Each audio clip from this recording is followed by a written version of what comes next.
చూడటానికి మనసులో ప్రేమ ఇంతే ఉండొచ్చు. అది పెరగడానికి ఎంతో టైం పట్టదు. కాకపోతే ఆ ప్రేమ స్వచ్ఛమైనదై ఉండాలి. నా ప్రేమ స్వచ్ఛమైనదే. నాకు తెలుసు నన్ను ఆయన పెళ్లి చేసుకున్నారంటే అది నా మీదున్న ప్రేమతో కాదు, ద్వేషంతో చేసుకున్నారని. మెల్లమెల్లగా అదే ద్వేషం ప్రేమగా మారుతూ వచ్చింది, అది కూడా నీ కళ్ళ ముందే. చూడటానికి మనసులో ప్రేమ ఇంతే ఉండొచ్చు. అది పెరగడానికి ఎంతో టైం పట్టదు. కాకపోతే ఆ ప్రేమ స్వచ్ఛమైనదై ఉండాలి. నా ప్రేమ స్వచ్ఛమైనదే. పైగా ఇప్పుడు నా ప్రేమ నా కుంకుమతో ముడిపడుంది, నా తలరాతతో ముడిపడుంది. నా తలరాత మమ్మల్ని ఎప్పటికీ వేరు కానివ్వదు. నా మీదున్న ప్రేమని ఆయన ఎప్పటికీ మర్చిపోలేరు. మేం వేసిన 7 అడుగుల్ని ఆయన మర్చిపోలేరు. మేం వేసిన ప్రతి అడుగుకి ఒక ప్రమాణం చేశాం. ఒకరితో ఒకరం ఎప్పటికీ కలిసుంటామని ప్రమాణం చేసుకున్నాం. కానీ ఈ విషయం నీకు ఎప్పటికీ అర్థం కాదు, అలాగే నీ బాయ్ ఫ్రెండ్ కూడా అర్థం కాదు. ఎందుకంటే ఎవరైనా సరే, నా బాయ్ ఫ్రెండ్ అతను ఎవరైనా సరే. Are you serious? అంటే నీకు ఇది కూడా తెలీదా నా కడుపులో పెరుగుతున్న బిడ్డకి తండ్రి ఎవరా అని? ఇంత ఇంటెలిజెంట్ అమ్మాయి ఇంత పెద్ద తప్పు చూసిందా? బాగుందమ్మా. ఇలాంటి వజ్రాలని నువ్వు ఎలా పుట్టించగలిగావు అసలు? నా గురించి నిజం తెలుసుకోకుండా నాతో పోరాడడానికి వచ్చింది.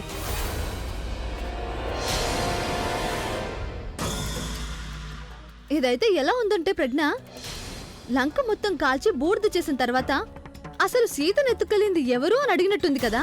యూనో వాట్ ప్రజ్ఞ, సగం నిజం పూర్తి అబద్ధం కంటే ప్రమాదమైంది అవుతుంది. కానీ నీ కాన్ఫిడెన్స్ కూడా చాలా విచిత్రమైంది. అంటే నిజం పూర్తిగా తెలియదు కానీ నాతో పోరాడడానికి వచ్చేసావు నువ్వు. పోరాడు, ఇది కూడా మంచిదే. ఇప్పుడు నాకు నీ బలహీనత గురించి కూడా పూర్తిగా తెలిసిపోయింది కదా. ఇప్పుడు నేను నీతో పోరాడతాను, కానీ పోరాడడం ఫెయిర్గా ఉండాలి. నువ్వు నాకు పోరాడే అవకాశం ఇచ్చావు, కానీ నేను నీకు గెలవడానికి ఒక ఐడియా చెప్తాను. అదేంటంటే, ఎప్పుడైతే నా గురించి అభికి నిజం చెప్తావో దానికంటే ముందు నువ్వు నా గురించి నిజం తెలుసుకో, అసలు నా కడుపులో ఉన్న బిడ్డ ఎవరిది అని. అదేంటంటే, నువ్వు అభికి నిజం చెప్పేటప్పుడు తన్ని నేదే అడుగుతాడు కదా, ఒకవేళ ఈ బిడ్డ నా బిడ్డ కాదు అంటే మరి ఎవరి బిడ్డ అని. అప్పుడు నువ్వు ఏమని చెప్తావు? అర్ధరాత్రి చంద్రుడు తనుని ఆశీర్వదించి తనకి బిడ్డనిచ్చి వెళ్ళాడు అని చెప్తావా? ప్రజ్ఞ ప్లీజ్, నిన్ను నువ్వు ఎగతాలు చేసుకోవద్దు. ముందు నువ్వు నిజం తెలుసుకోవాలి, లేకపోతే నా తప్పుల్ని ప్రూవ్ చేసేటప్పుడు నువ్వు తప్పని ప్రూవ్ అయిపోతావేమో. తన బిడ్డకి తండ్రి నిఖిల్ అని నాకు నిజంగానే తెలీదని అనుకుంటోంది తన్ను పాపం. గేమ్ ఇంట్రెస్టింగ్ గా మారుతోంది. ఓకే, తనని ఇలాగే అనుకోనిస్తాను. హలో, ఏమైంది? నా ఐడియా నచ్చిందా నీకు? నాకొకరి పేరు అవసరం లేదు. నువ్వు ఆయన మోసం చేస్తున్నావనే విషయం మాత్రమే నేను ఆయన ముందు నిరూపించాలనుకుంటున్నాను. ఎవరి ప్రేమలో పడి మోసం చేస్తున్నావో అది ఇంపార్టెంట్ కాదు. నీకు ఈ విషయం ఎప్పటికీ అర్థం కాదు తన్ను. ఒకవేళ నువ్వే స్వయంగా ఇలా కోరుకుంటున్నావంటే నిన్ను మెడ పట్టుకొని ఆ ఇంటి నుండి బయటకు గెంటేయాలి అని అయితే సరే. నిన్నే ఆ ఇంటి నుండి మెడ పట్టుకుని బయటకు గెంటేస్తారు. అది కూడా స్వయంగా అభియే నిన్ను ఇంటి నుండి బయటకు గెంటేస్తాడు. అప్పుడు నువ్వు నిజం పూర్తిగా చెప్పలేకపోతావు. నువ్వు కలలు ఎక్కువగా కంటావనుకుంటాను. మంచిదే, దెబ్బతిన్న తర్వాత కలలు వాటికవే మాయమైపోతాయి. నేను భగవంతుణ్ణి సాక్షిగా అనుకొని నీ ఆఖరి కోరికని నెరవేర్చడానికి సిద్ధంగా ఉన్నాను. కానీ నేను నీ ఆఖరి మాటల్ని నువ్వెవ్వరికీ చెప్పే అవకాశం కూడా ఇవ్వను. ఎలాంటి పరిస్థితికి తీసుకొస్తానంటే, నువ్వు ఈ క్షణంలో ఇంట్లో ఉన్నావంటే మరో క్షణం బయట ఉండేలా చేస్తాను నిన్ను. కట్టుకున్న భార్యనెవరైనా ఇంటి మనిషి అంటారు. ఎవరైతే భార్య కావడానికి ప్రయత్నిస్తూ ఉంటారో తనని బయట మనిషి అంటారు.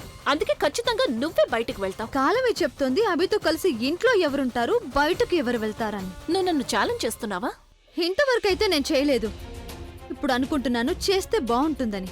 నువ్వు నా నెత్తి మీదెక్కి డాన్స్ చేస్తున్నావు కదా, మరి నీకు నీ అసలు స్థానం చూపించాల్సిందే కదా.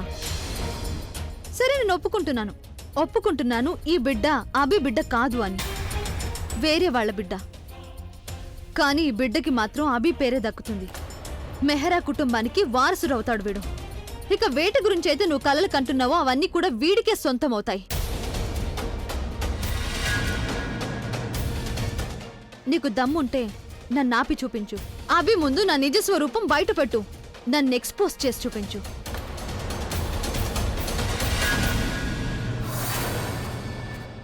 నేను నీ పరువు తీస్తాను. అది కూడా ఎలా తీస్తానంటే ఆ తర్వాత ఆయన నిన్ను కనీసం తన పక్కన కూడా నిలబడినివ్వరు. నేను నిన్ను ఎంత గౌరవంగా ఇంట్లోకి తీసుకొచ్చానో అంతకంటే రెట్టింపు అవమానంతో ఈ ఇంటి నుంచి బయటికి గెంటేస్తాను. ఏ రోజైతే నువ్వు బయటికి వెళ్తావో అదే రోజు నాకు ఆ ఇంట్లో గృహప్రవేశం జరుగుతుంది. ఆ రోజు నేను నా భర్తని అన్ని విధాలా సొంతం చేసుకుంటాను. ఆయన మీదున్న చెడుని పూర్తిగా తొలగించి నా మనిషిని చేసుకుంటాను. తన్ను నీ కళ్ళ ముందే ఆయన నా నుదుటను కుంకుమ దిద్దుతారు, నన్ను తన భార్యగా స్వీకరిస్తారు. ఛాలెంజ్ దీన్నంటారు. ఆపగలిగితే ఆపి చూపించు. ప్రజ్ఞ, అసలు జరిగేదాన్ని నేను ఎలా ఆపుతాను చెప్పు? నువ్వే నన్ను ఆపలేవు ప్రజ్ఞ. నేను ఈ గేమ్ మొత్తాన్ని తలకిందులు చేస్తాను. అభి నిన్న ఇంటి నుండి బయటికి పంపించాడు, ఎందుకంటే ఆ ఇల్లు నీది కాబట్టి. కానీ తన మనసులో నుండి, జీవితంలో నుండైతే నిన్ను బయటికి పంపగలడు కదా. ఆ తర్వాత నువ్వు ఒంటరిగా ప్రశాంతంగా ఉండు. ఇక నేనుంటాను అభితో పాటు, తను కట్టుకున్న భార్యలాగా. చాలా ఎక్కువగా మాట్లాడతావు కదా, నా ప్రేమ నిజమైందని, అదని, ఇదని, ఏదేదో. నువ్విప్పుడు నీ నిజానికి కట్టుబడి ఉండు. ఈరోజు మనిద్దరి మధ్య జరిగింది ఏదైతే ఉందో దాని గురించి అభికి తెలియడానికి వీల్లేదు. ఈ ఛాలెంజ్ గురించి అభికి తెలియడానికి వీల్లేదు. డైరెక్ట్లీ, ఇండైరెక్ట్లీ ఏ విధంగానూ తెలియకూడదు. ఎందుకంటే ఇప్పుడు ఈ ఛాలెంజ్ వార్గా మారబోతుంది కాబట్టి. ఎవరు గెలిస్తే అభి వాళ్ళకి. ఇప్పుడు చూద్దాం మన ఈ ప్రేమ పోరాటంలో ఎవరు గెలుస్తారో అని. నేను నీ ఛాలెంజ్ ఒప్పుకుంటున్నాను. నేను దీని గురించి ఆయనతో అస్సలు మాట్లాడు. కానీ గుర్తుపెట్టుకో, ఒకవేళ నువ్వు చీటింగ్ లేక తెలివితేటలతో ఇందులో గెలవడానికి ప్రయత్నించావంటే అప్పుడు నేను కూడా మాట మారుస్తాను. ఈ రోజు నేను భగవంతుడిని సాక్షిగా అనుకుని ప్రమాణం చేస్తున్నాను. ఏ మండపంలో నేను ఆయనతో 7 అడుగులు నడిచానో దాని మీద ప్రమాణం చేస్తున్నాను. ఏ కుంకుమనైతే నా నుదుటి మీద ఆయన దిద్దారో దాని మీద ప్రమాణం చేస్తున్నాను.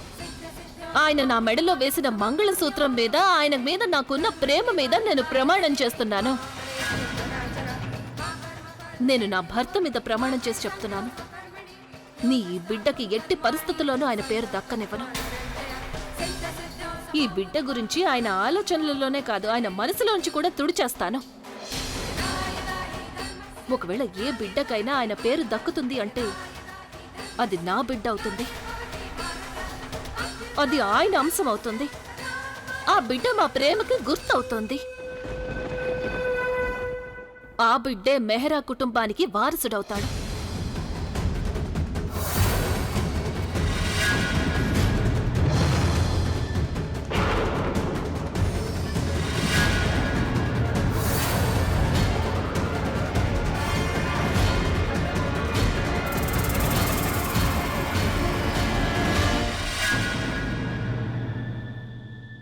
అన్నట్టు నానమ్మ, సరళ ఆంటీని ఎలా ఒప్పిస్తావు నువ్వు?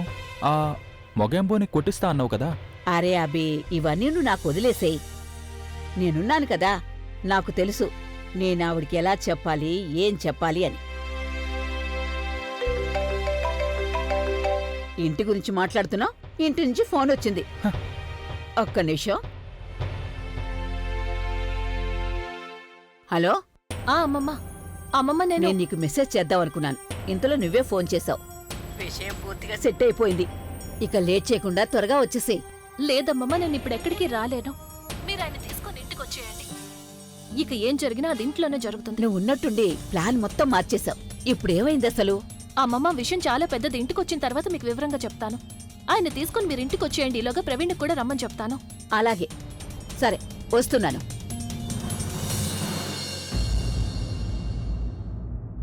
హా, పద బాబు, ఇంటికెళ్దాం. అప్పుడేనా? ఇప్పుడిప్పుడే నాకు ప్రశాంతంగా అనిపిస్తుంది. చూడభి, ఇంటికెళ్దాం. ఇంటికెళ్తే ఇంకా ప్రశాంతంగా ఉంటుంది. ఎందుకంటే నేను సరళగారితో చెప్పి ప్రజ్ఞకి బుద్ధి చెప్పాలనుకుంటున్నాను. ఏ ఇంటికైతే వెళ్లాలని నీకు అసలు అనిపించడం లేదో ఆ ఇంటి నుంచి బయటికి రావాలని నీకు కొంచెం కూడా అనిపించదు. అదే నిజమైతే పద. పద. ఇప్పుడు తెలుస్తోంది మొగంబుకి తనకు బుద్ధి చెప్పేవాళ్ళు కూడా ఉన్నారని, మాట్లాడకుండా తన నోరు నొక్కేసేవాళ్ళు ఉన్నారని.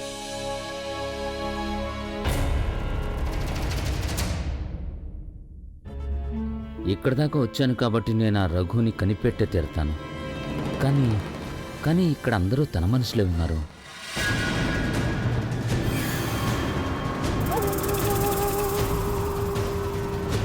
వీడు బతికే ఉన్నాడు. అసలు ఎలా తప్పించుకున్నాడు?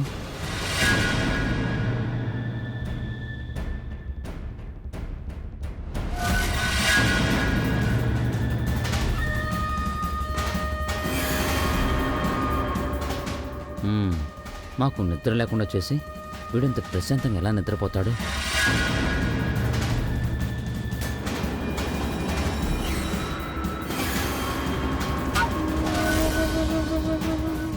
వీడికి మొత్తం మంది ఇచ్చి నాతో పాటు తీసుకెళ్తాను.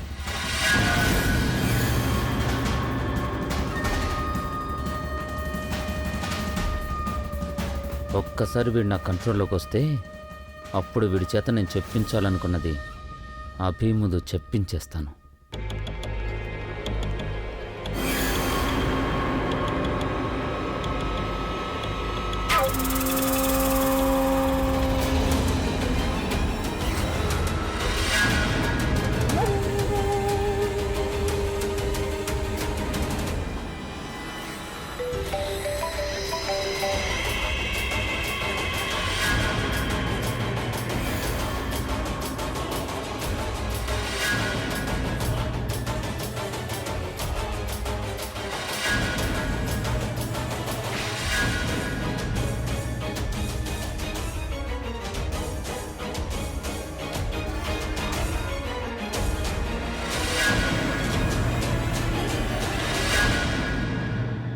అరే పట్టుకొని చూపించు, పట్టుకో. రా రా రా రా రా.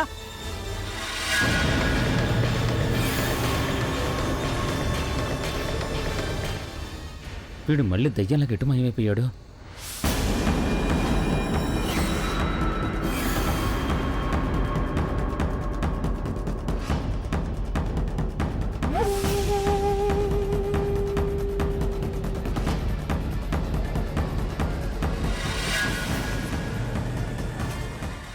అలాగా, నువ్వు ఇక్కడున్నావా?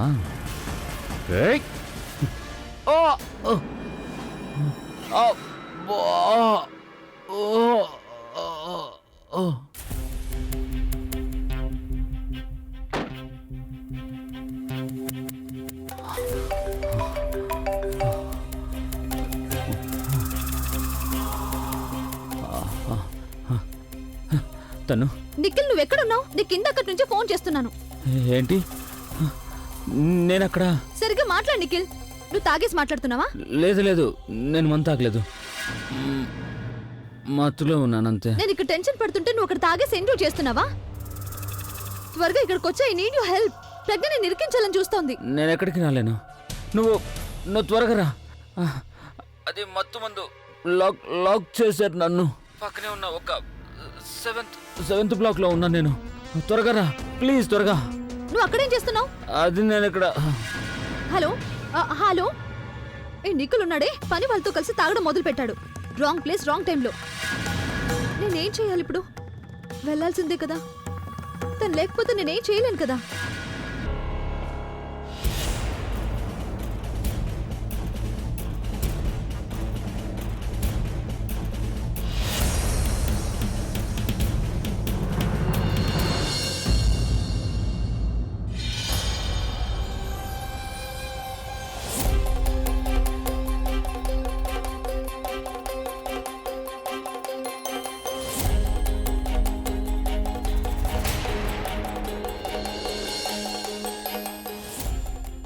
నేను సరళ గారిని కలవాలనుకుంటున్నాను.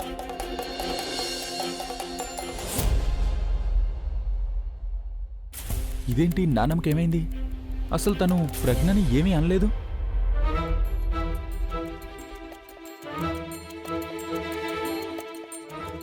చూడు, నన్నిలా చూడాల్సిన అవసరం లేదు. నాకు నీ అంతు తేల్చడానికి దారి దొరికింది. ఇప్పుడు మీరు ఆ దారిలో వెళ్లాల్సిన అవసరం అస్సలు లేదు. నేను నానమ్మని సరళ ఆంటీ దగ్గరికి ఇప్పుడే పంపించాను. అప్పుడే తన నా ప్లాన్కి కౌంటర్ ప్లాన్ కూడా సిద్ధం చేసుకుందా. ఈ రోజంతా అనుకున్నట్టు జరిగిందంటే ఈ రోజే మీకు మీ ఫుగ్గి దక్కుతుంది. నాకు నా ప్రేమ దక్కుతుంది. ఒక జంటకి వాళ్ళ ప్రేమ దక్కుతుంది. అలాగే ఇంటికి కూడా. ఈ ఇంటికి అన్ని సంతోషాలు తిరిగొస్తాయి.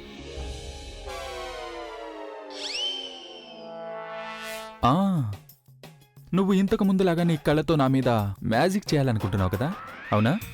మ్యాజిక్ చేయాలని కాదు, ఈ ఇంటికి ఏవైతే నల్ల మబ్బులు కమ్మేస్తున్నాయో వాటిని తొలగించడానికి ట్రై చేస్తున్నాను. నువ్వు ఈ ఇంటికి తిరిగొచ్చిన తర్వాతే ఇక్కడ నల్ల మబ్బులు కమ్మాయి. నువ్వు ఇక్కడి నుంచి వెళ్ళిపోయాక ఈ ఇంటికి మళ్ళీ సంతోషాలు తిరిగొస్తాయి. ఈ ఇంటి సంతోషం మీ కళ్ళ ముందే ఉంది కానీ మీకు కనిపించడం లేదు. నా ముందైతే నువ్వున్నావు కదా. ఈ ఇంటి సంతోషాలకు నువ్వు అడ్డుగోడలా ఉన్నావు. ఇప్పుడు అన్ని గోడలు కూలిపోతాయి. ఏ నువ్వు ఇంటి నుంచి వెళ్ళిపోతున్నావా? ఈ ఇంట్లో ఉన్న అతి పెద్ద సమస్య వెళ్ళిపోతుంది. చీకటి తొలగిపోతుంది, వెలుగు రాబోతోంది. ఏ చీకటి తొలగిపోలేదు, తెల్లవారబోవడం లేదు. నిజానికి ఇంకా చీకటి కమ్ముకు రాబోతోంది. రాత్రి ఎంత ప్రశాంతంగా ఉంటుందో ఉదయం అంత అందంగా కనిపిస్తుంది. మందు తాగొచ్చావేంటి? మత్తులో ఉన్నావా? లేక ఏదైనా కవితల షోకెళ్ళి వస్తున్నావా? మీది, నాది, ఈ ఇంట్లో వాళ్ళ అందరి ఫ్యూచర్ ఇదే. అలాగా? ఇందుకీ నా ఫ్యూచర్లో ఏం రాస్తుందో చెప్పు. ఇంకా ఎంత నాశనం అవుతానని రాసిందో చెప్పు. సరే, అన్నిటికంటే ముఖ్యమైన విషయం ఏంటంటే ఇది చెప్పు. నాకు సమాధి ఎక్కడ కట్టిస్తున్నావు? లేదు, సమాధి ఎందుకు? మీకోసం నేను వ్యాక్స్ స్టాచ్యూ పెట్టిస్తాను మేడం టుసార్ట్స్లో. నువ్వేమంటున్నావు?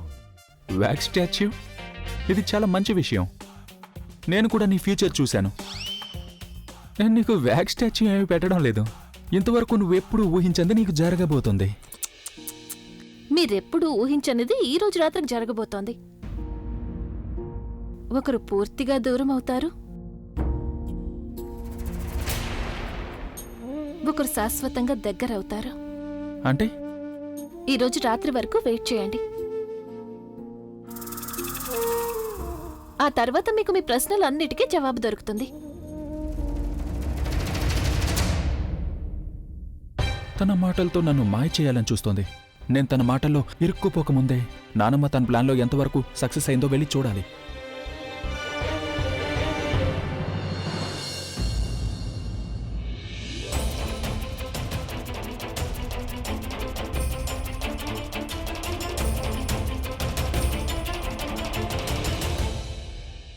ఏవైంది?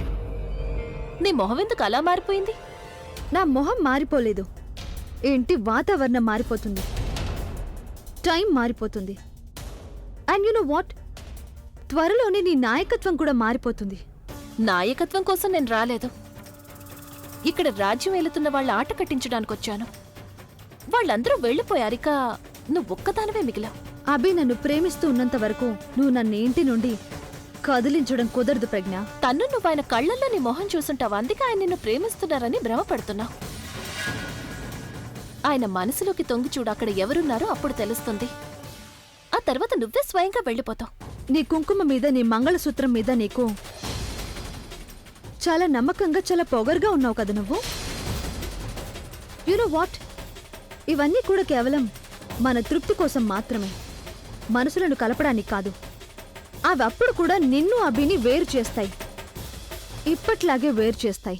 మంగళసూత్రానికి చాలా శక్తి ఉంటుంది తను, దాని గురించి నీకు త్వరలోనే తెలుస్తుంది, అతి త్వరలో తెలుస్తుంది. ఈ మంగళసూత్రం కేవలం వేసుకోవడానికి మాత్రమే కాదు, ఇది ఇద్దరు వ్యక్తులను కలిపుంచుతుంది. దీన్నే పెళ్ళని అంటారు. ఇది నీకెప్పటికీ అర్థం కాదు. నువ్వు నాకు పెళ్లి గురించి ఎగ్జాంపుల్ ఇస్తున్నావా? పెళ్ళైన తర్వాత నువ్వు నీ భర్తతో కలిసి ఒక్కరోజు కూడా గడపలేదే. భార్యాభర్తలంటే కలిసి ఉండాలని రూల్ ఏం లేదు. ఏదేవైనా సరే, ఏవైతే దూరాలు నీకు కనిపిస్తున్నాయో అవి కూడా త్వరలో అంతమైపోతాయి. అతి త్వరలోనే నువ్వు ఇంటి నుండి బయటికి వెళ్ళిపోతావు. నేను నిన్ను ఏం చేయబోతున్నాననేది నువ్వు ఊహించలేవు కూడా. నేను నీకు వ్యతిరేకంగా ఏం ప్లాన్ చేశానో అది నువ్వు కూడా ఊహించలేవేమో తన్ను. అందుకేనేమో నువ్వు పగటి కలలు కంటున్నావు. దసరా పండుగ రోజు ఎలాగైతే రావణుణ్ణి, కుంభకర్ణుణ్ణి, మేఘనాథుణ్ణి ఒకేసారి అంతం చేస్తామో, నేను కూడా 3 చెడులను ఇంటి నుంచి బయటికి పంపిస్తాను. నీ బాయ్ ఫ్రెండ్ని, నీ బిడ్డని, అలాగే నిన్ను.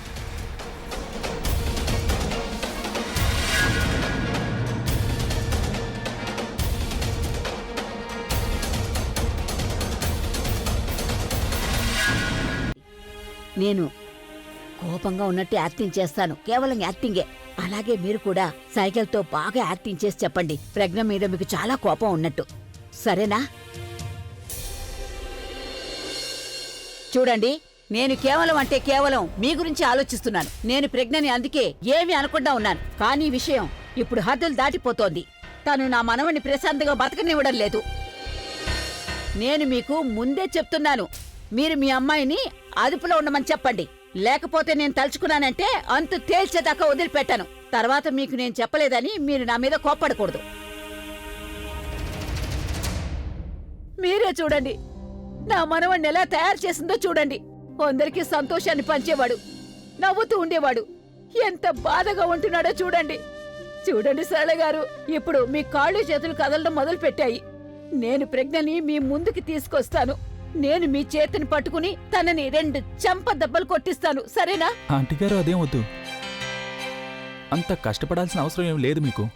ఆంటీ గారు మీరు ఊరికే చెయ్యి చూపించండి చాలు. తను అర్థం చేసుకుంటుంది. నానమ్మ నేను సరిగానే చెప్పాను కదా. నా ఉద్దేశం ఏంటంటే పెద్దవాళ్ళు ఒకవేళ కోపంగా చూశారంటే పిల్లలకి అర్థం అయిపోతుంది కదా. ఒకవేళ పిల్లలకి అలా కూడా అర్థం కాలేదంటే మనం వాళ్ళని కొట్టినా కూడా ఏం ప్రయోజనం ఉండదు. అంటే మీరు ఊరికే చెయ్యి చూపించండి అంతే చాలు. కొట్టాల్సిన అవసరం ఏమీ లేదు.